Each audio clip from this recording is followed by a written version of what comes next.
Hello, YouTube. Michael Constantine here.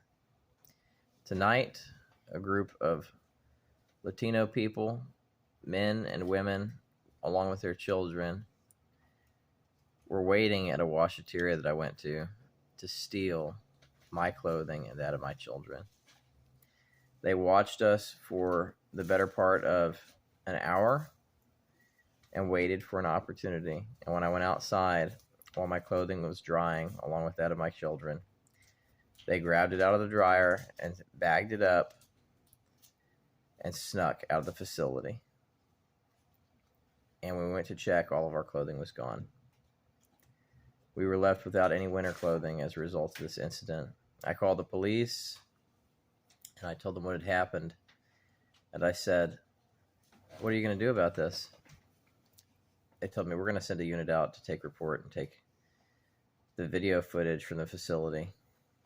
I waited for an hour, and they called me back and told me they weren't coming, and that I needed to collect the footage myself and to call back to this number if I was able to get a hold of that footage.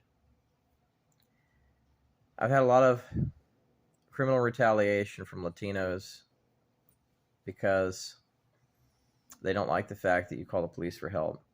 There were other people from other ethnic groups there, and they were not happy that I had contacted the authorities because a lot of criminal activity was going on there at that facility. And the police made me aware that it wasn't a good part of town and that there wasn't going to be a recovery and they weren't going to do anything. That is what is happening to working class families in this country.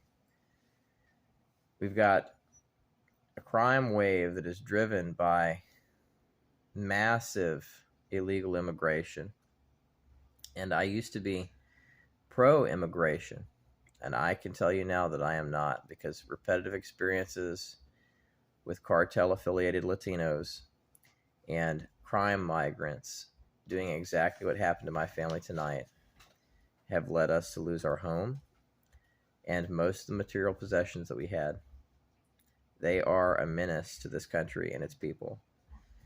There are many hardworking migrants, but a very significant portion of them are dishonest, and they're predatory, and they're thieves.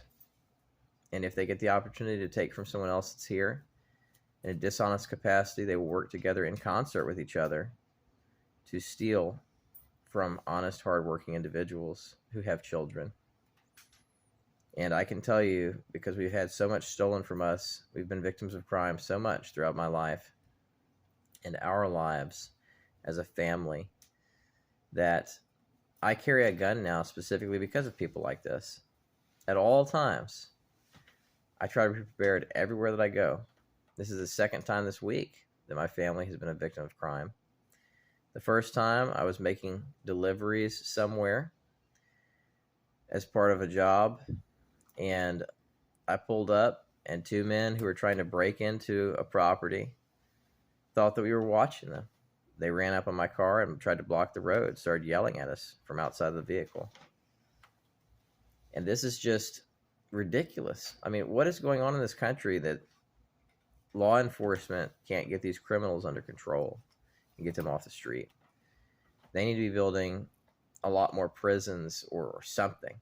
They need to build space to house these incarcerated individuals so that people fear committing crime again, because it's gotten to the point where it's out of control. I feel like I'm out in the Wild West on the frontier by myself, and that my family and I have to defend for ourselves for peace and security, because we're in these areas where people are lazy and desperate to get things any way that they can.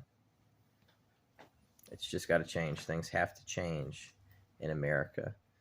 We have to start getting these people off the street permanently. One way or another, they have to stop the crime wave that is going on in the United States.